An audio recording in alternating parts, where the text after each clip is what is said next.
কলি পৰীক্ষিতৰ কথা সকলোৱে কম বেছি পৰিমাণে জানে জড়িত খেলে যোৱা ভাষা কৰে মদ্যপান তাৰ পৰা কি বুজাব বিচাৰিছে সেইকেইটা অসৎ স্থান তাৰ পৰা জীৱনলৈ অসৎ প্ৰভাৱ এটা আহে সেইকাৰণে মানুহ হিচাপত জীয়াই থাকিলে সেই বস্তু কেইটা জীৱনৰ পৰা আঁতৰাই ৰাখিব লাগে প্ৰথম সুৰাপানকো ৰখা নাই কি ৰাখিছে জুৱা খেল খেলাৰ বাবে সেই মহাৰাজ যুধিষ্ঠিৰৰ কি অৱস্থা হৈছিল আমি সকলোৱে জানো নহয়নে সকলো খেৰুৱাই পেলাব লগা হৈছিল কেৱল সেইখনেই জুৱা নহয় নহয় বিয়া এখন পাতিলে যে তাজপাত কেইটামানলৈ যে দুজনমান বহে সেইখনো জুৱা ইমান বেয়া পৰিস্থিতি হৈছে আগতে অসুৰৰ সন্তানসকলেও সুৰাপান কৰা নাছিল কিন্তু আজিকালি বহুত সৰু সৰু ল'ৰা ছোৱালীয়ে সুৰাপান কৰি তিনিআলিয়ে ঘূৰি ফুৰিবলৈ পাওঁ উৎপাত এনেকুৱা কিছুমান কাৰ্য যে দেখিবলৈ পাওঁ তেতিয়াহ'লে কেনেকুৱা এটা সংস্কৃতি ডাঙৰ দীঘল হৈছে কিয় পৰিৱেশ তেনেকুৱা এটালৈ গৈছে উচ্চ শিক্ষা লাভ কৰিবলৈ গৈছে আমিও বিশ্ববিদ্যালয়ৰ ছাত্ৰ হিচাপত দেখো নহয় মিছা ক'লে কিটো হ'ব চাবচোন দিনত যিটো ৰূপ ৰাতি সকলে সেইসকল গুণী জ্ঞানী লোকৰে আচল ৰূপটো ৰাতি হলেহে ওলায় কেঁচুৱা ল'ৰাটো আপোনাৰ এই বগাই বগাই থিয় হ'বলৈ চেষ্টা কৰে কেনেকে খোজগিটা পোনাব পাৰো সেইটো একো চিন্তা কৰিব হোৱাই নাই তথাপি খোজগিটা পোনাব বিচাৰিছে এইফালে আকৌ যিমানে দামী দৰমহা পাইছে বোলে সিমানে দামী নিচা খোজ বেকা কৰা কিবা এটাহে খাইছে চিন্তাটো কোনখিনিত আছে আন পাপ হৈছে পুণ্য হৈছে বাদ দিওঁচোন সেইবিলাক কথা কিন্তু কেঁচুৱাটোৱেও চিন্তা কৰা শক্তিটো পোৱা নাই কিন্তু খোজটো পোনাবলৈ বিচাৰিছে এইফালে আকৌ মই যদি খোজ বেকা হয় কিবা এটা খাওঁ মনুষ্যত্ব কোনখিনিত থাকিলে সেইকাৰণে মুখখন দিছে জিভাখন দিছে ভাল বস্তু খাব লাগে কলি আছে বুলি কিয় দেখুৱাই দিছে এইটো বেয়া স্বাস্থ্যজনিত ভাৱেও কিমান বেয়া পাব বেনাৰ ডাঙৰ বেনাৰত টিভিত কিবা এখন প্ৰগ্ৰেম দিয়া আগতচোন আপোনাৰ চৰকাৰৰ ফালৰ পৰা বোলে বিজ্ঞাপন এটা দেখুৱাই সেইখিনি দ্ৰব্য ভক্ষণ কৰিলে কি হয় এতিয়া সমস্যাটো কি আমি এইখিনি কথা কৈছো না আমাক বেয়া পাব কিন্তু টিভিত যেতিয়া ৰজনীগন্ধাৰ এডভাৰটাইজ দিব সেইকেইজনে অভিনেতাক আকৌ ভাল পাব মদৰ এডভাৰটাইজ দিয়া সেইসকল অভিনেতা আকৌ সন্মানিত হ'ব কিন্তু এই কটু বাক্য যিকেইজন ব্যক্তিয়ে কৈছে তেওঁলোকক আকৌ বেয়া পাব চিন্তাটো সেইখিনিতে যে বেয়া বস্তুটো বিজ্ঞাপন কৰা সকলক আমি ডাঙৰ চেলিব্ৰিটি বুলি ভাবো কিন্তু সেই বেয়া বস্তুটোৰ বাস্তৱিকতাটো যোনে দেখুৱাই দিছে সেইসকলক আমি বাদ দি থাকো আমি কোৱা নাই যে আমাক গুৰুত্ব এটা দিয়ক আমাৰ কথাও নুশুনিব শুনাৰো প্ৰয়োজন নাই নিজে চিন্তা কৰি পাব পাৰে মই কৈছো বুলি আপোনালোকে মানি লোৱাৰ প্ৰয়োজন নাই নিজে ভাবি চাওকচোন আমাকতো ঈশ্বৰে বিবেক এটা দিছে সুৰাপান কৰিলে কি গতি হয় নহয় তেতিয়া সৰু ল'ৰা ছোৱালীখিনিক আমি সৰুৰে পৰা এটা পৰিৱেশত ৰাখিম তেতিয়া ল'ৰা ছোৱালী কেতিয়াও বেয়া নহয় নহয় পোনপ্ৰথম বোলে 10 বছৰলৈকে ল'ৰা ছোৱালী পুত্ৰবধ পালন কৰিব লাগে আৰু 10 বছৰৰ পাছত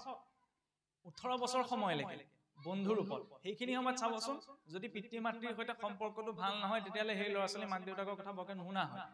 সেইকাৰণে সেইখিনি সময়ত বন্ধুত্বৰ দৰে আচৰণ কৰিব লাগে যাতে ভাল বেয়া সকলো দিশ পিতৃ মাতৃয়ে গম পায় কাৰণ সেইখিনি সময়তে আমি কওঁ যুৱক কালটো পায় বা যুৱকাল পায়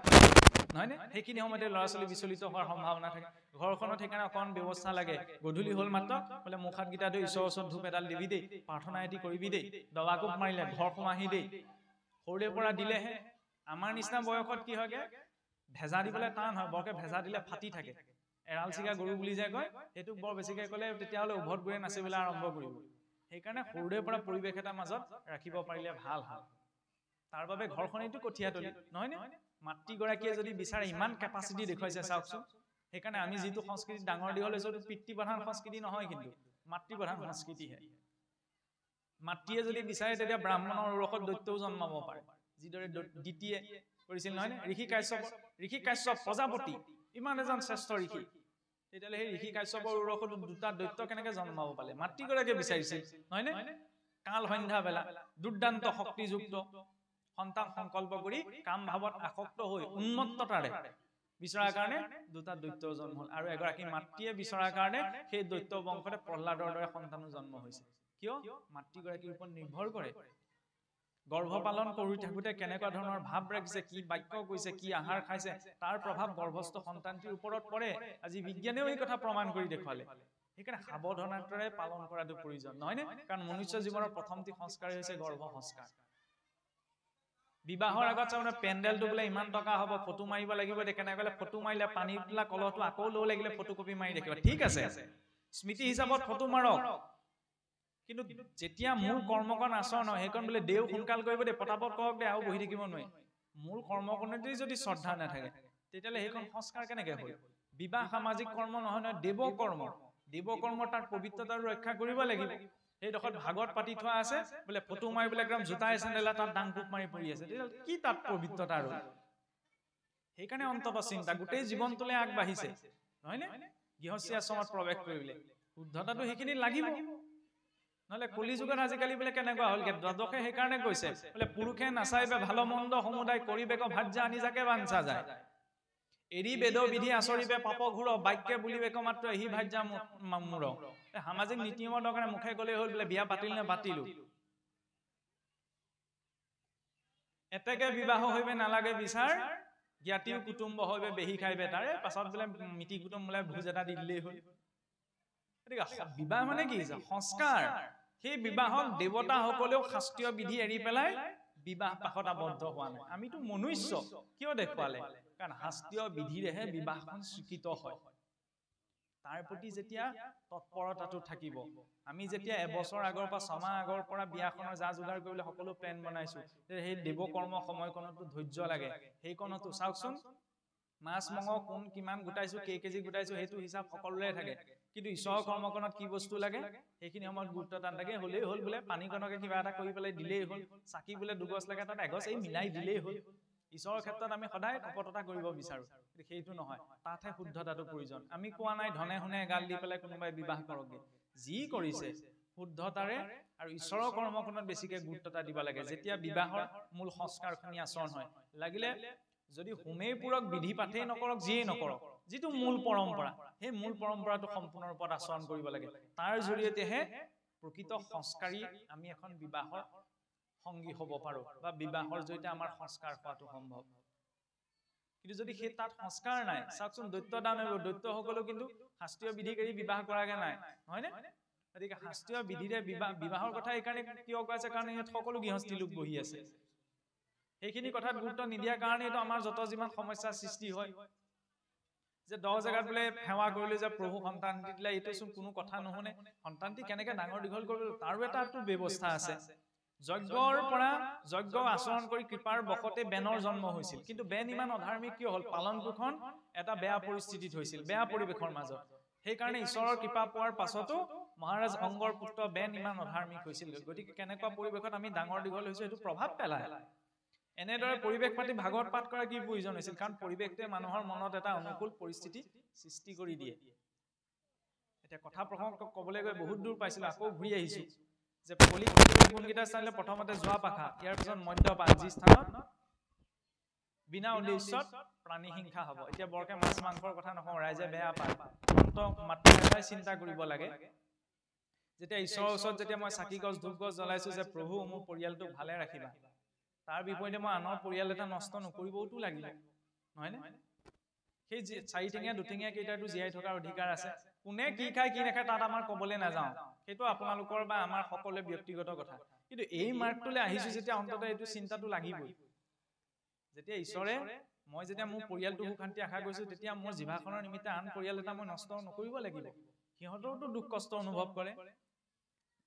মানুহক যেতিয়া মাৰিবলৈ যায় মানুহে যেতিয়া ভয় অনুভৱ কৰে যেতিয়া অন্য জীৱ এটা হত্যা কৰিবলৈ যায় সিও ভয় অনুভৱ কৰে ভয়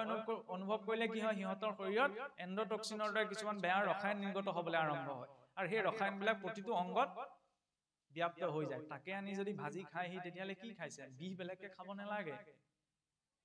এফালে মৰাহতো চুলে যদি মই অগ্নিস্পৰ্শ কৰি স্নান কৰিহে গৃহ প্ৰৱেশ কৰোঁ আনফালে মৰাহতকে যদি মই চুবাই আছো তেতিয়ালে মোৰ পবিত্ৰতা কেনেকে থাকিব সেইকাৰণে অন্তত এইটো চিন্তা যে পাপ হৈছে পুণ্য হৈছে পুনশ্চ সেইখিনি পাছলৈ থৈছো কিন্তু এইটো চিন্তা বুটমাহটোত কি জীৱ নাই নি বুটমাহটোতো জীৱ আছে সেইকাৰণে নিৰামিষ ভোজন কৰিলেও পাপ হয় আধ্যাত্মিক দৰ্শনিক নিৰামিষ ভোজনো নিষ্পাপ হ'বলৈ কি কৰিব লাগিব বুটমাহটোত থকা জীৱ ইমান সংস্কাৰ আৰু চেতনা প্ৰাপ্ত নহয় যে সি অনুভৱ কৰিব কাৰণ সিহঁতৰ নাৰ্ভাছ চিষ্টেম নাই গছৰ ডাল পাত ছিঙি আনিলে আকৌ গজি উঠিব হাঁহ পাৰ ছাগলীৰ ক্ষেত্ৰততো সেইটো নহয় সিহঁতৰ নাৰ্ভাছ চিষ্টেম আছে সিহঁতৰ কৰ্ম নিৰ্মাণ হয় কিন্তু বুটমাহ মগুমাহৰ নহয় সেইকাৰণে সেই জীৱৰ ওপৰত এই জীৱ নিৰ্ভৰশীল দুঠেঙীয়া চাৰিঠেঙীয়াৰ ওপৰত নহয় অন্তত এইটো চিন্তা ঈশ্বৰে প্ৰটিন ভিটামিন প্ৰকৃতিত উপলব্ধ কৰাইছে 100 গ্ৰাম মাংসত 14 গ্ৰাম প্ৰটিনহে থাকে তাৰ বিপৰীতে 100 গ্ৰাম ৰাজমাহ সয়াবিনত 36 গ্ৰামলৈকে পোৱা যায় 100 গ্ৰাম মাছত আপোনাৰ মাত্ৰ 12 গ্ৰাম প্ৰটিন থাকে তাৰ বিপৰীতে 100 গ্ৰাম বুটমাহ বাদামত তাতকে বেছি 38 গ্ৰামলৈকে প্ৰটিন পোৱা যায় তেতিয়া প্ৰটিন ভিটামিনৰটো কোনো প্ৰশ্ন নাই সিংহটোৰ পৰাও আমাৰ শিকিবলগীয়া আছে চাওকচোন একগু পঞ্চম অব্যাঘ্ৰ সপ্ত সিংহ পচিত্তিকা অহিংসা পৰম ধৰ্ম হিংসা ধৰ্ম পৰায়ণ সিংহটোৰ শৰীৰটো হৈছে মাংস ভোজনৰ বাবে দাঁতবিলাক সেইকাৰণে সিহঁতৰ জোঙা জোঙা পানী চেলেকি খায় পাচন তন্ত্ৰৰ গঠন মাংস হজমৰ বাবে সেই সিংহটোৰ অন্ন বিচাৰ আছে আৰু বাটাৰ লগাই দিলেও ঘাঁহ কেইডাল নাখায় গৰুজনীৰো বিচাৰ আছে আৰু মাছ মছলা দি গ'লেও মাছৰ জোল মঙহৰ জোল গৰুজনী এনেকেও নাচায় মানুহক দিয়কে সকলো খাব সেই সৰ্বভক্ষী হৈ ঈশ্বৰ ভক্তি কৰিব নোৱাৰি ভোজনৰ বিচাৰ আছে হয়নে কথা প্ৰসংগতে কৈছো অসন্তোষ নকৰিব মৎস্য মাংসতকৈ কিন্তু এটা মাৰাত্মক বস্তু হৈছে কবলে আপোনাৰ হবে কেনেকৈ লয় নাজানো কিন্তু আমি স্পষ্ট ৰূপত কব লাগে কাৰণ এটো কমি যে চৰাই ডিমটো যিটো কণী বুলি কয় যে সেইটো প্ৰকৃততে কি হয় এটা গৰ্ভ নহয় জানো গৰ্ভ কোনে খায় গৰ্ভ পিখাছেহে খায় আগৰ অসুৰ বিলাকেও খোৱা নাছিল গৰ্ভ মাতৃ এগৰাকী গৰ্ভ স্পষ্টকৈ কবলৈ গ'লে গৰ্ভ নহয় জানো আমাৰ মনে গ্ৰহণ নকৰিব পাৰে সেইটো এটা গৰ্ভ হয় আৰু সেইটোতকৈ মাৰাত্মকটো হৈছে ফাৰ্মৰ বুলি যে দোকানৰ পৰা কিনি আনে এতিয়া হয় আপোনাৰ হবৰ মনত চিন্তা এটো আহিব পাৰে ভাগৱততো ডিম খোৱা নোখোৱাৰ কথা কোৱা নাই আগতে এইখিনি কথা কোৱাৰ প্ৰয়োজনীয়তাই নাছিল কাৰণ সেইকণ সংস্কাৰ আগৰ মানুহখিনি আছিল আজিকালি প্ৰয়োজন হৈ গ'ল আমাৰ সকলোতে একো সংস্কাৰ নথকা হৈ গ'ল সেইকাৰণে এইকণেই সুযোগ প্ৰাসংগিক হৈ পৰিছে এই মাৰ্কটোলৈ আহিলে অকণমান এদিনতে সম্ভৱ নহয় কাৰণ এইটোৱে কোৱা হৈছে যে এদিনত যদি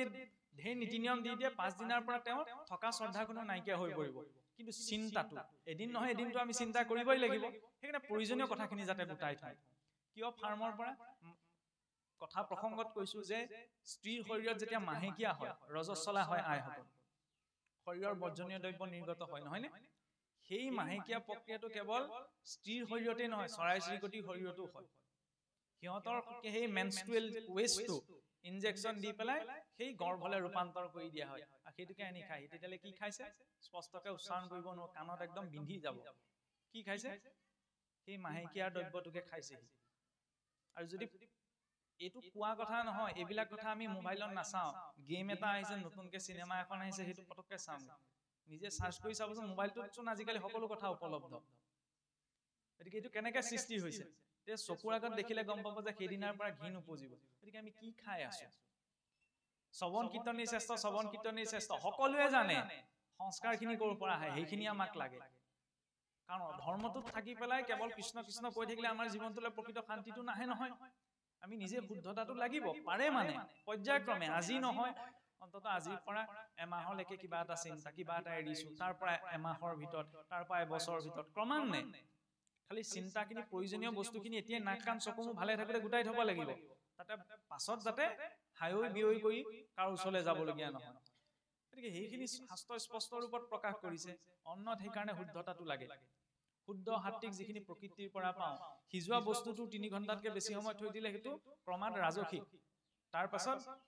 আমাৰ যে কয় বাহি ভাত খাব নালাগে বুলি বাহি হৈ যোৱাৰ লগে লগে কি হয় সময় পাৰ হৈ গ'লে সিজোৱা বস্তুটো কিছুমান বেয়া বেক্টেৰিয়া উৎপন্ন হৈ যায় সেইকাৰণে আচলতে কোৱা হয় যে বাহি ভাত খাব নালাগে তাত বেলেগ কথা নাই উপকাৰিতাটো চাই কিবা এটা বস্তু শাস্ত্ৰত স্বীকৃত নহয় যেনেকৈ আমাৰ কয় এইবিলাক গৰমৰ দিনত এইটো কৰকৰা ভাত বা পানী দিয়া ভাত খালে বোলে গাটো চেঁচা লাগে সেইটো উপকাৰিতাৰ কথা চোৱা হৈছে কিন্তু শাস্ত্ৰীয় মাৰ্গটোত কিবা এটা বস্তুত কিমান উপকাৰিতাৰ গুণ আছে সেইটো চাই স্বীকৃত হোৱা নাই শাস্ত্ৰসন্মত হয়নে নহয় সেইটো বস্তু চাইহে বস্তুটো নিৰূপণ হৈছে ঠিক তেনেদৰে অসুৰবিলাকেও ধৰ্ম আচৰণ কৰিছিল কিন্তু তেওঁলোকে আচৰণ কৰাবিলাকক ধৰ্ম বুলি কোৱা হোৱা নাই কাৰণ সেইটো শাস্ত্ৰসন্মত নহয় তপস্যা হিৰণ্যকশিপুৱেও কৰিছিল নহয় নে বুঢ়া আঙুলিৰ ওপৰত থিয় হৈ পেলাই ব্ৰহ্মাক আৰাধনা কৰিছিল কিন্তু সেইটো তপস্যা বুলি স্বীকাৰ কৰা হোৱা নাই কাৰণ অশাস্ত্ৰীয় গতিকে উপকাৰিতাটোলৈ যদি চাওঁ তেতিয়া বেয়া বস্তুটো ঢেৰ উপকাৰী বস্তু পাম আমি যেনেদৰে মানুহৰ মঙহতো ঢেৰ প্ৰটিন ভিটামিন পোৱা যায় সেইবুলি আমি মানুহৰ মাংস ভক্ষণ কৰিম ভাবিবই নোৱাৰো নহয় নে তেতিয়াহ'লে আমাৰ মৰ্যাদা আছে মৰ্যাদাত থাকিহে সকলো বস্তুৰ বিচাৰ সেইকাৰণে কোনো কাৰণত যাতে অন্য প্ৰাণী এটাই কষ্ট নাপায় কাৰণ অন্য প্ৰাণী এটাক যদি কষ্ট দিয়া হৈছে তেতিয়াহ'লে সেইটো আমিতো জীৱনত ভুগিব লাগিব স্বয়ং যদুবংশই হাত হাৰিব পৰা নাই যদুবংশৰ ঋষিসকল অকণমান উকলিঙাহে ঘূৰিছিল নহয় যে গৰ্ভৱতী ৰূপত সাম্ব সজাই লৈ গ'ল তাৰপৰা ঋষিসকলকে তোমালোকে ইমান তপস্যা আচৰণ কৰিছা কোৱাচোন এওঁ গৰ্ভৰ পৰা ল'ৰা জন্ম হ'বনে বোলে ছোৱালী জন্ম হ'ব কোনোবা এজন ব্যক্তিয়ে কি ভাবত উঠে আমি কওঁ নে চকুত মানুহ ধৰা পৰে বুলি অন্তৰত কি ভাব আছে বাহ্যিক মুখমণ্ডলতে ধৰা পৰে ঋষিসকলে গম পালে এওঁলোকে উকলিঙাহে কৰিছে তেতিয়া অভিশাপ দি দিলে যে এওঁৰ গৰ্ভৰ পৰা এটা লুখণ্ড সৃষ্টি হ'ব সেই লুখণ্ডটোৱে তোমালোকৰ যদুবংশৰ ধ্বংসৰ কাৰণ হ'ব অন্তৰ্যামী ৰূপে আছে সবাতে ব্যাপী ব্যৰ্থ নকৰিলা ঋষি সাপক তথাপি ঈশ্বৰে জানিছিল কিন্তু নিজৰ বংশৰ মানুহ অকমান ধেমালি কৰিলে ক্ষমা কৰি দিওঁ বুলি ভবাহেঁতেন ক্ষমা কৰি দিব পাৰিলে কিন্তু নাই দিয়া নহয় তাৰ পৰা কি দেখুৱাইছে যে আমি যি কৰিছো মুখেৰে যি কৈছো মনেৰে যি চিন্তা কৰিছো হাতে কামে যি কৰিছো সেইটো আমাৰ আচৰণ সেইটো আমি নিজৰ জীৱনত ঘূৰাই পামেই তাৰ পৰা আমাক কোনো হাত হৰাব নোৱাৰে আৰু জীৱৰ সংস্কাৰী যেতিয়া অন্নৰ পৰা আহে কাৰণ যেনেকুৱা গুণযুক্ত অন্ন খাম তেনেকুৱা ধৰণৰ চিন্তাবিলাকেই মনত আহিব নহয়নে অশ্বত্থামা ইমানখিনি চিন্তা কিয় কৰিব লাগে তেওঁ অন্নত অশুদ্ধতা আছিল দুৰ্যোধনৰ পাপ অন্ন খাই হে মতিভ্ৰম হৈ গৈছিল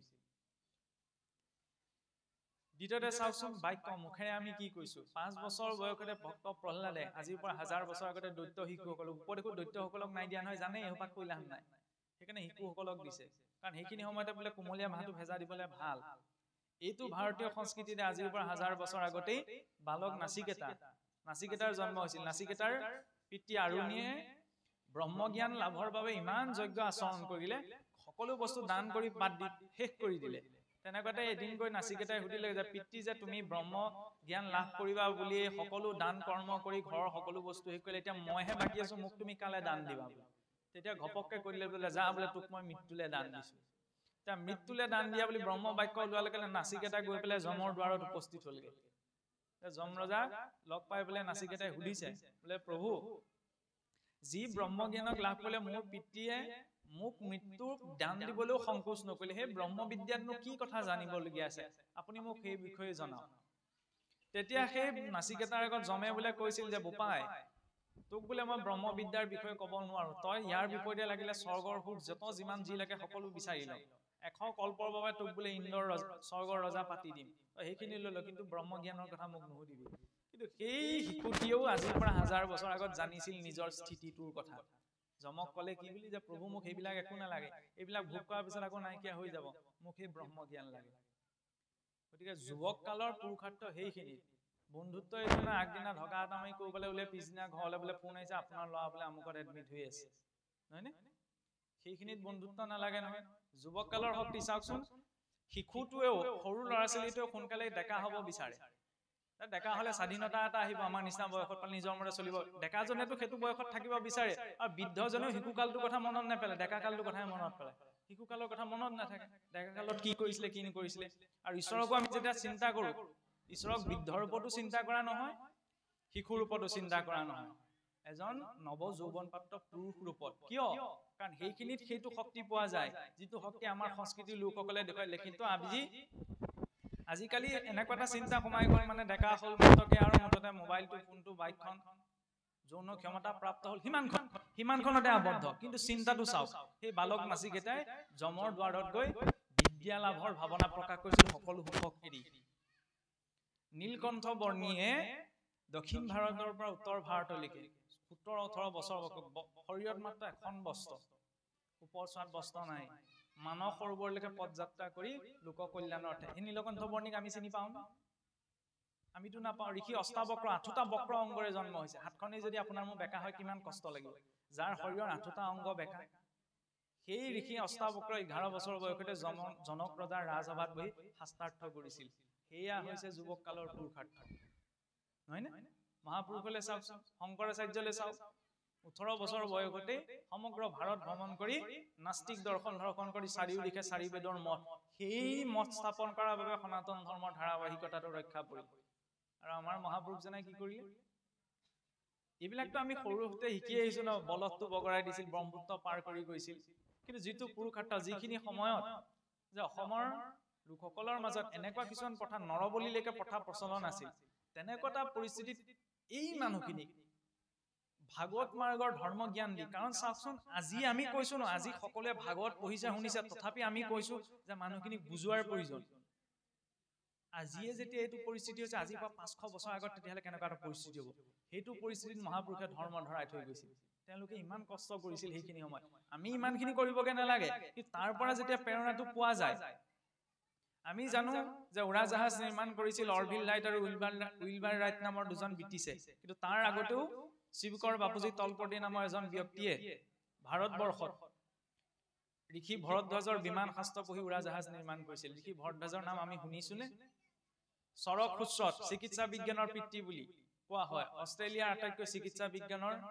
আটাইতকৈ উন্নত মানৰ যিখন ট্ৰেইনিং দিয়া ইনষ্টিটিউট মেলবৰ্ণ ৰয়েল ইনষ্টিটিউট বুলি তাৰ সন্মুখত ঋষি শৰৎ উচ্চতৰ প্ৰতিমূৰ্তি স্থাপন কৰা হৈছে আমি সেই ঋষি শৰৎ উচ্চতক চিনি পাওঁনে আমি ঋষি মুনি বুলি ভাবিলেই দাড়ি দীঘল জটা বন্ধা কিবা এজনকে ভাবো কিন্তু সেইসকলৰ সমান দাৰ্শনিক সেইসকলৰ সমান পণ্ডিত কোন নাই তেওঁলোকে কিয় দি থৈ গ'ল আজিও জগন্নাথ মন্দিৰ মেহৰুলিৰ লৌস্তম্ভ লোহাৰত মামৰে ধৰা নাই ৰসায়ন বিজ্ঞানৰ ক্ষেত্ৰতো কাৰণ আমি একমাত্ৰ সেইটো সংস্কৃতি লোক যিটো সংস্কৃতিয়ে ধৰ্ম বুলি ক'লে কেৱল আচৰণ কৰা সামাজিক নীতি নিয়মকেই নুবুজে গণিতৰ পৰা গণিতম মূৰ্ধনিষ্ঠিতম কৈছে যে বেদৰ একেবাৰে মূৰ্ধত গণিত স্থিত আছে অন্য ক'ত এনেকুৱা সংস্কৃতি পাব য'ত গণিতৰ কথা কোৱা হৈছে কাৰণ ধৰ্ম বুলি ক'লে কেৱল নীতি নিয়ম কেইটাকে বুজা নাযায় সেই গণিতৰ পৰা সৃষ্টি বিজ্ঞানলৈকে সমস্ত আছে এতিয়া ভীষ্মৰ ক্ষেত্ৰত চাওকচোন প্ৰকৃতি ইয়ত পিণ্ডে তৎ ব্ৰহ্মাণ্ডে সৃষ্টিকৰণত যি আছে সকলো এই সূক্ষ্ম ব্ৰহ্মাণ্ড ৰূপী শৰীৰত আছে এই জীৱই জীৱনটোত উত্তৰায়ণ গতি কেতিয়া পোৱা সম্ভৱ যেতিয়া ভাল কৰ্ম কৰিব দক্ষিণায়নৰ সময়ত শৰীৰ এৰিলে সহজে ঊৰ্ধ্বদৈহিক গতি কৰিব নোৱাৰে সেইকাৰণে চাওকচোন ভাগৱতৰ আৰম্ভণিৰ পৰা শেষলৈকে সকলো ভক্ত কেনি গৈছে উত্তৰ দিশে গৈছে বিদুৰো গৈছে উত্তৰ দিশে মৈত্ৰেয়ো গৈছে উত্তৰ দিশে পৰীক্ষিতও গৈছে উত্তৰ দিশলৈ মূৰ কৰি কিয় কাৰণ এইটো হৈছে স্থূল শৰীৰ এটা উত্তৰায়ণ গতিৰ আৰু এটা দিশ আছে এই স্থূল শৰীৰটোৰ ভিতৰত আৰু এটা সূক্ষ্ম শৰীৰ আছে যিটো কোৱা হয় সাবটেল বডি বুলি তাৰ ভিতৰত 6টি চক্ৰ আছে হৃদয়তে আছে অষ্টদল পদ্ম 8টা কোণযুক্ত এটা শক্তিৰ মণ্ডল এতিয়া যিটো কোণত জীৱই অৱস্থান কৰে সেই অনুসাৰে জীৱৰ স্বভাৱবিলাক প্ৰকট হয় যেতিয়া পূব কোণত অধিষ্ঠান হয় তেতিয়া অল্পায়ু হয় পশ্চিমত অধিষ্ঠান লাভ কৰিলে ৰোগীয়া হয় দক্ষিণত ক্ৰোধী হয় আৰু যেতিয়া উত্তৰত অধিষ্ঠান লাভ কৰে যে উত্তৰ কোণত যেবে জীৱ উতপন্ন ভক্তি কৰিবাক লাগি যায় তাৰ মন এতেকে ভক্তৰ গতি উত্তৰৰ কুলে যাই যিটো ভকত হুয়হি তুনৰে উত্তৰ পাখিত যেতিয়া সেই জীৱই অধিষ্ঠান লাভ কৰে তেতিয়া সেই ভক্তজনৰ মনত ভক্তিটো উদয় হয় সেইবাবে ভক্তসকলৰ গতি উত্তৰ কুলে বুলি কোৱা হৈছে তাৰ বাবে এইকেইটা সতৰ্কতা লাগিব যে জুৱা পাখা মদ্যপান পৰস্ত্ৰী সংগ আৰু প্ৰাণী হিংসা এইকেইটাৰ পৰা যাতে আমি আঁতৰি থাকিব পাৰো ইয়াৰ পাছত ক'ত স্থান দিলেগৈ হিমাৰ খালত হিন্দুস্তান পাকিস্তানৰ পৰা ককাই ভাই মাজলৈকে হিমাটোক লৈ দন কাজিয়া হৈ থাকে লগত পৰমাণু এটাও লৈ যাব নোৱাৰে গতিকে কোনোবাই হিমা ঠেলিছে ঠেলিবলৈ দিয়কচোন ঈশ্বৰে যেতিয়া ঠেলিব বংশলৈকে ঠেলি দিব নহয়নে তেওঁৰ বিচাৰত বিশ্বাস ৰাখিব লাগে কোনোবাই অন্যায় কৰিছে কৰিবলৈ দিয়ক এইটো ভাবিব নালাগে ইমান সহনশীলতা কৰাৰ কাৰণে যত যিমান সমস্যা সৃষ্টি হৈছে বোলে আমাৰ অসমত সৃষ্টি হৈছে সহনশীলতাৰ কথা কৈ বাহিৰৰ বহি প্ৰকৃতি আমাক হেঁচা মাৰি আহিছে হেঁচা মাৰি আহক চাওকচোন ইমানখিনি ব্ৰিটিছৰ শাসন পাৰ হৈ গ'ল মোগলৰ শাসন পাৰ হৈ গ'ল নহয়নে কিমান অত্যাচাৰ কৰিলে নালন্দাত 2 লাখলৈকে কিতাপ জ্বলাই দিলে খিলিজিয়ে ইমানখিনিৰ পাছত যে আমাৰ ধৰ্ম বস্তু থাকি গ'ল কাৰণ আমাৰ ধৰ্মক আপোনাৰ মই ৰক্ষা কৰাৰ দায়িত্ব পোৱা নাই আমি নিজক ৰক্ষা কৰাৰ দায়িত্ব পাইছো নিজক ৰক্ষা কৰিলে ধৰ্ম স্বভাৱতে ৰক্ষা হ'ব কাৰণ ধৰ্ম ৰক্ষাৰ দায়িত্বটো এজেন্ট হিচাপত ঈশ্বৰে আমাক নিয়োগ কৰা নাই নহয় সেয়া দায়িত্ব ঈশ্বৰে কৈছে নহয় যে সম্ভৱ আমি যুগে যুগে ময়ে ধৰ্ম ৰাখিবলৈ অৱতাৰ গ্ৰহণ কৰিম গতিকে সেইটো দায়িত্ব ঈশ্বৰৰ আমি নিজক ৰক্ষা কৰা আৰু নিজক ৰক্ষা কৰিলে স্বাভাৱিকতে সকলো ৰক্ষিত হৈ যাব ধৰ্ম ৰক্ষিত যি ধৰ্মক ৰক্ষা কৰিব তেওঁকে ধৰ্মই ৰক্ষা কৰিব আৰু এই সীমাখালটোক দিয়াৰ পিছত হেকত ক'ত দিলেগৈ জানে নহয় আমি সকলোৱে জানো সোণত দিলেগে সেইকাৰণে ঘৰখনৰ এক প্ৰতি হলেও সোণ ঈশ্বৰক অৰ্পণ কৰাটো প্ৰয়োজন আৰু সেই কলিৰ প্ৰভাৱত আহিলে কি হয় তাৰ উদাহৰণ স্বয়ং ৰজা পৰীক্ষিতেই সেই জৰাসন্ধৰ সোণৰ মুকুটটো পিন্ধাৰ কাৰণে ৰজা পৰীক্ষিতৰ মতিভ্ৰম হৈ কি হৈছিল তেওঁ মৃগয়া কৰাৰ উদ্দেশ্য গৈ হিতাহিত জ্ঞান হেৰুৱাই পেলাই সমীক মুনিৰ ডিঙিত খং কৰি পেলাই মৰা সাপটো দি থৈ আহিছিল এটা সিংগী মুনিয়ে যে অভিশাপ দিছিল যে তোমাক 7 দিনৰ ভিতৰত তুমি মৰিব লাগিব তক্ষকে তোমাক দংশন কৰিব এইটো অভিশাপ কেৱল পৰীক্ষিতৰ বাবেই নহয় আপোনাৰ মোৰ ক্ষেত্ৰতো প্ৰযোজ্য 7টা দিন ৰজা পৰীক্ষিতৰ ওচৰতে নহয় না আপোনাৰ মোৰ হাতত 7টা দিনেই আছে এই 7টা দিনতে গতি পালেও পোৱা দুগতি পালেও পোৱা নহয়নে এই 7টা দিনৰ ব্যতিৰেকে আপুনি মোৰ জীৱৰ জন্মও সম্ভৱ নহয় মৃত্যুও সম্ভৱ নহয় গতিকে 7টা দিনৰ ভিতৰতে আমি চাওকচোন 84 লাখ জনী পাৰ কৰি এই জন্ম মৃত্যু জৰা বিধি চক্ৰটোৰ পৰা উদ্ধাৰ হৈ যোৱাৰ মাৰ্গটো পাইছো কলৈ ব্যাসদেৱক নাৰদদেৱে ইমানখিনি গালি কিয় পাৰিলে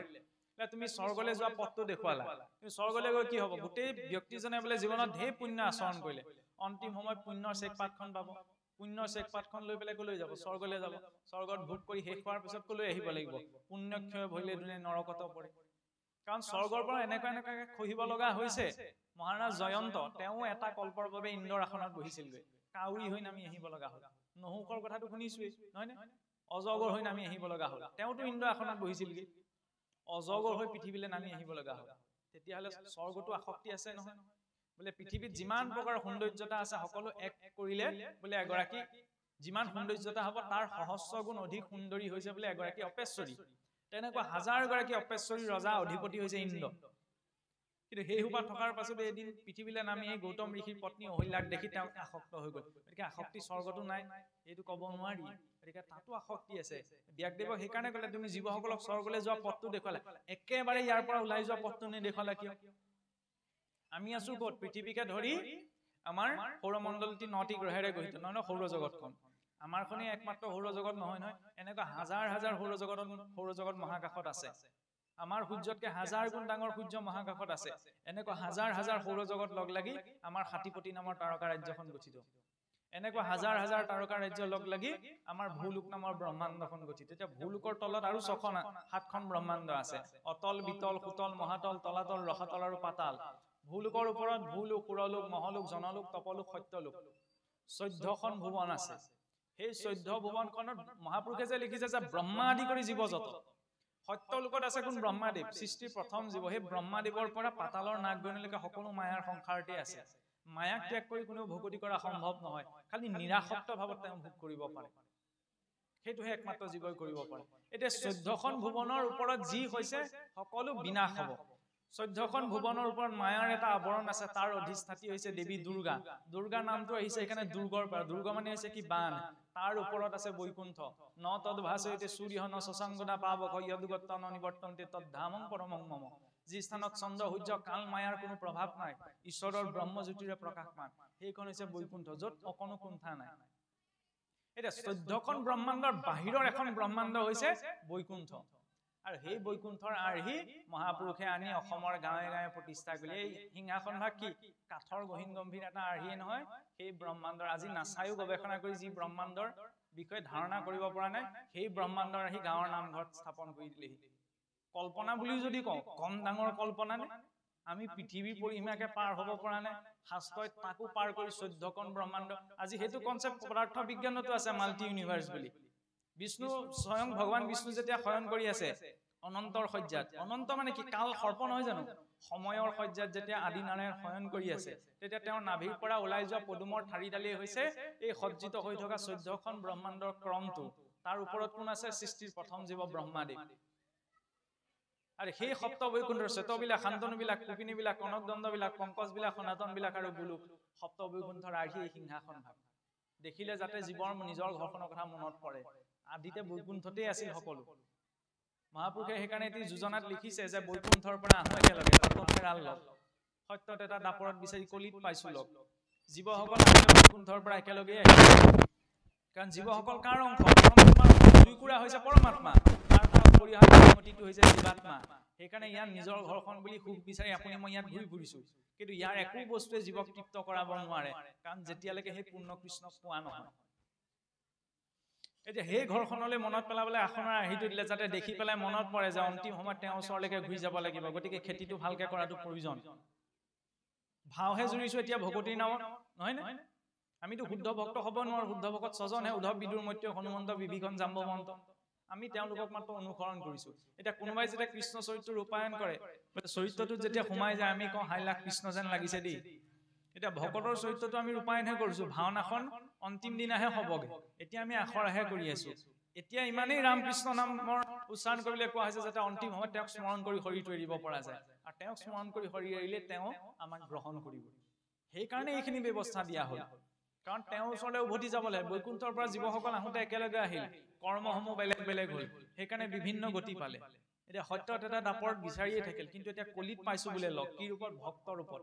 ইজনে ইজনক ঈশ্বৰৰ ভক্ত বুলি চিনি পাইছো গম পাইছো একেখন সমাজত বহিছো গতিকে ভক্তৰ ৰূপত পৰিচয়টো লৈ যেতিয়া ঈশ্বৰৰ ওচৰলৈ যাওঁ তেতিয়া তেওঁ সেই গভীৰ দৰ্শনটো লাভ কৰে আৰু আমাৰ যেতিয়া জীৱনত আমাৰ লক্ষ্য আমি সকলোৰে ভাবো সকলোৰে জীৱনৰ লক্ষ্যসমূহ ভিন্ন ভিন্ন কোনোবাই ডক্টৰ হ'ব বিচাৰিছে কোনোবাই ইঞ্জিনিয়াৰ ইত্যাদি ইত্যাদি এইবিলাক হৈছে বাহ্যিক দিশটো কিন্তু প্ৰত্যেক জীৱৰে লক্ষ্য এটাই যে আনন্দ অনুভৱ কৰা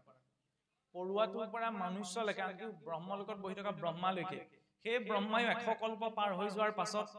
তেতিয়াও ব্ৰহ্মাই মুক্তি নাপায় যেতিয়ালৈকে বোলে চাওকচোন আমাৰ যে 4 যুগ আছে সত্যত এটা দাপৰ কলি সত্য যুগৰ পূৰ্ণায়ু 17,20,000 ত্ৰেতাৰ 12,96,000 দাপৰৰ 8,64,000 কলিৰ 4,32,000 এই 4 যুগ মিলি এটা দিব্য যুগ হয় 43,20,000 বছৰে এটা দিব্য যুগ এনেকুৱা 71টা দিব্য যুগ আছে 71টা দিব্য যুগ লগ লাগি এটা মনন্তৰ সৃষ্টি হয় 30,67,20,000 বছৰ এটা মনন্তৰ এনেকুৱা 14টা মনন্তৰ আছে 14টা মনন্তৰত 14 জন মনুৱে শাসন কৰে মনুষ্য বুলি কিয় কোৱা হয় মনু উৎপন্নাদিতি মনুষ্য মনুৰ সন্তানসকলক মনুষ্য বুলি কোৱা হয় সেইকাৰণে মনুষ্যৰ আদি পিতা কোন স্বয়ম্ভুৱ মনু এনেকুৱা 14 জন মনু আছে এতিয়া সপ্তম মনু বৈবস্বতৰ শাসনকাল চলি আছে এই শাসনকাল পাৰ হৈ যোৱাৰ পিছত যেতিয়া 14 জন মনু খহি পৰে তেতিয়া ব্ৰহ্মাদেৱৰ মাত্ৰ 12 ঘণ্টা পাৰ হয় আৰু সেই 12 ঘণ্টাত 432 কোটি বছৰ 432 কোটি বছৰ যুক্ত সময় ব্ৰহ্মাদেৱৰ মাত্ৰ বোলে 12 ঘণ্টাহে পাৰ হয় তেতিয়া এটা দিনত কিমান হ'ব 864 কোটি বছৰ 864 কোটি বছৰ ব্ৰহ্মাদেৱৰ মাত্ৰ এটা দিনহে শুনিবলৈ অদ্ভুত লাগে ইয়াত 864 কোটি বছৰ পাৰ হৈ গলে ব্ৰহ্মাদেৱৰ তাত 800 এটা দিনহে কেনেকৈ পাৰ হ'ব আজি বিজ্ঞানেও এই কথা প্ৰমাণ কৰিলে যে পৃথিৱীৰ বায়ুমণ্ডল পাৰ কৰি যিমানেই মহাকাশত ওপৰলৈ গৈ থকা সিমানে সময়ৰ গতি কমি গৈ থাকে ব্ৰহ্মাদেৱ ক'ত আছে আমি আছো ভূলোকত আমাৰ পৰা 5খন ব্ৰহ্মাণ্ড উৰ্ধত আছে সত্য লোকত আছে ব্ৰহ্মাদেৱ গতিকে সত্য লোকত সময়ৰ গতি আটাইতকৈ ধীৰ সেইকাৰণে ইয়াত 864 কোটি বছৰ পাৰ হৈ গলে তাত ব্ৰহ্মাদেৱৰ এটা দিন তেনেকুৱা এটা দিন যুক্ত 100 বছৰ এজন ব্ৰহ্মাৰ পূৰ্ণ আয়ু কিন্তু সেই ব্ৰহ্মায়ু যে ব্ৰহ্মাৰ মুকুতি নাই নভৈলে ভকতি সামান্যৰ কিবা কথা কহিবু নিপতি সেই ব্ৰহ্মাই যেতিয়ালৈকে ঈশ্বৰ চৰণত শুদ্ধ ভক্তি আচৰণ কৰিব নে গতি নাপায় তেতিয়া আমিতো সাধাৰণ মনুষ্য ৰজা পৰীক্ষিতে যেতিয়া অভিশাপ পালে যে 7 দিনৰ ভিতৰতে তেওঁ মৰিব লাগিব তেতিয়ালে সেই অভিশাপকো তেওঁ ঈশ্বৰৰ কৃপা বুলি গ্ৰহণ কৰিছে ভক্তজনৰ চিন্তা এইখিনিতে তেওঁ জীৱনৰ কোনো প্ৰতিকূল পৰিস্থিতি প্ৰতিকূল বুলি গ্ৰহণ নকৰে পৰীক্ষিতে কৈছে গৃহ অন্ধকূপত কৰিলো মই বাপ কৃষ্ণৰেহে প্ৰসাদত পাইলো ঋষি হব জানন্ত বিফলে মৰে সন্তৰ অসন্ত দিহাপ দিয়াই উপজাইলা মোৰ বিৰকুতি যে আজি গোটেই জীৱনটো ঈশ্বৰ ভক্তিৰ বাবে পাইছিলো যদিও মই গোটেইখন ৰাজ্য শাসনৰ নামত বিষয় ভুগতেই পাৰ কৰিলো কিন্তু অভিশাপৰ জৰিয়তে মোৰ মনলৈ বিৰক্তি ভাৱটো অনাই দিছে ভগৱন্তই হাতত মাত্ৰ 7টা দিনহে আছে গতিকে তেওঁৰ ওচৰলৈ যাব লাগে মহাৰাজ পৰীক্ষিতে আজিৰ পৰা 1000 বছৰ আগতে দেখুৱাই দিলে আমাৰ ওচৰত তাতকে অন্তত কেইটামান দিন বেছিকে আছে যদি বয়স হিচাপতেই চাওঁ নহয়নে গতিকে নাক কাণ চকুমু ভালে থাকিলে পাছ পৰি থকাৰ প্ৰয়োজন নাই ঈশ্বৰৰ ওচৰলৈ যাব লাগে ৰজা পৰীক্ষিতে এতিয়া এবাৰ শুনিয়ে ভাগৱতে ক্ৰিয়া কৰিছিল কিন্তু আমি বাৰে বাৰে শুনি থকাৰ পাছত আমি সেইটো পৰ্যায়লৈ যাব পৰা নাই কিয় কাৰণ আমি পৰীক্ষিত হ'ব নোৱাৰো আমি আকৌ গৃহস্থী সংসাৰখনলৈ ঘূৰি যাওঁ আকৌ পুনৰ বিষয়লৈ গুচি যাওঁ গতিকে বিষয়ত থাকি কেনেকৈ ভক্তি কৰিম খেতি কৰিবলৈ যদি পোৱা হৈছে সেয়া ঈশ্বৰৰ প্ৰদত্ত দায়িত্ব ঈশ্বৰে দিছে কাৰণে পাইছে নিদিয়া হেতেন উশাহ এটাও ল'ব নোৱাৰো গতিকে চাকি গছ জ্বলাতে ঈশ্বৰৰ প্ৰদত্ত দায়িত্ব নহয় নিজৰ কাৰণ সকলোৰে দায়িত্ববিলাক বেলেগ বেলেগ নিজৰ দায়িত্বটো যেতিয়া ঈশ্বৰ প্ৰদত্ত বুলি ভাবি আমি শুদ্ধতা আৰু পবিত্ৰতাৰে আচৰণ কৰো তেতিয়াহ'লে এক গুলি দুই চিগাৰ হয় ঈশ্বৰৰ কৰ্মও হৈ থাকে আনফালে সংসাৰ ধৰ্মও ৰক্ষা হয় কিন্তু যদি মই মোৰ নিজৰ বাবে সংসাৰ কৰিবলগীয়াখিনি কৰো তেতিয়া তাৰ যেতিয়া বন্ধন সৃষ্টি হয়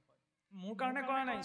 ঈশ্বৰৰ প্ৰীতিৰ অৰ্থে ঈশ্বৰক অৰ্পণা কৰিছো আৰু ঈশ্বৰক অৰ্পণা কৰাৰ প্ৰসংগটো অহাৰ লগে লগে কৰ্মটোত শুদ্ধতাটো স্বাভাৱিকতে আহিব